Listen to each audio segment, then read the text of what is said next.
The day that you became White House press secretary was also a day that you maybe had had enough.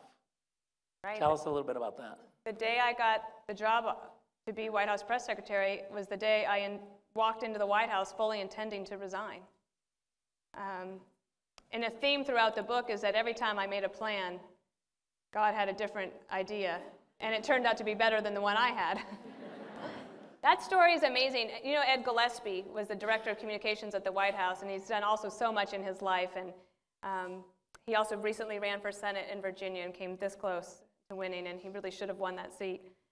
Well, he was the director of communications, and one of the things that, it was around this time of the presidency that the Obama administration is facing right now, which is about 18 months to go.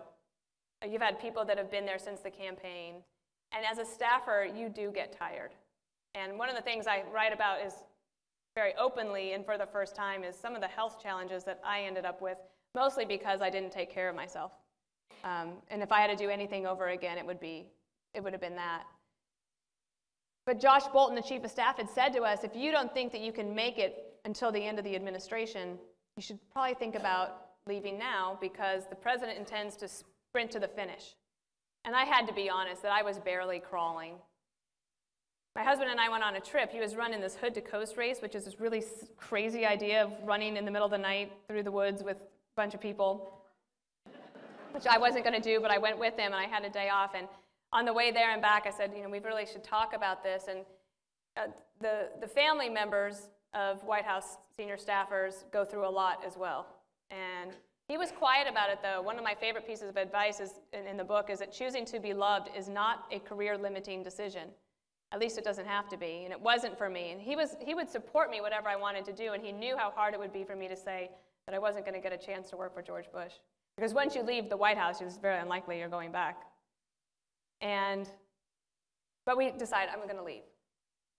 And we make all these plans on the way home. I'm going to go to Target, and I was going to make breakfast twice a week. Of course, I have to have a plan, right? So I'm like, I'll make breakfast twice a week. I'll walk the dog Monday, Wednesday, Friday. You'll do this. We'll do this. We'll take this big road trip.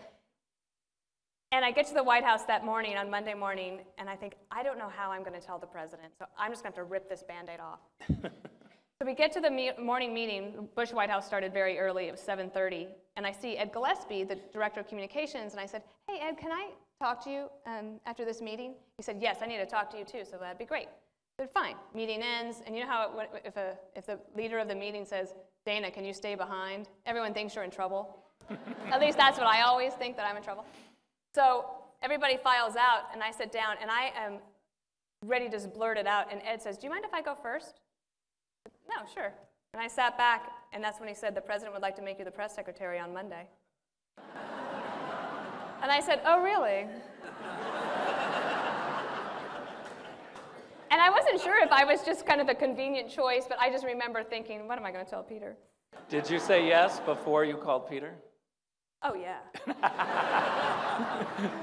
And I went downstairs and I whispered into the phone and told Peter, and he says, anything you need, you know, I'll be there to help you. The president knew how hard it was on staff, and you know what he did? This is the president one of the things I wanted to do in this book is talk about the personal side of him, and as a manager, how he knew that I was fine, I could do the job.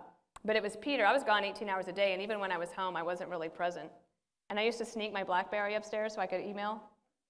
Just so, I'll be right back. And then I go upstairs, like yelling at the New York Times, usually.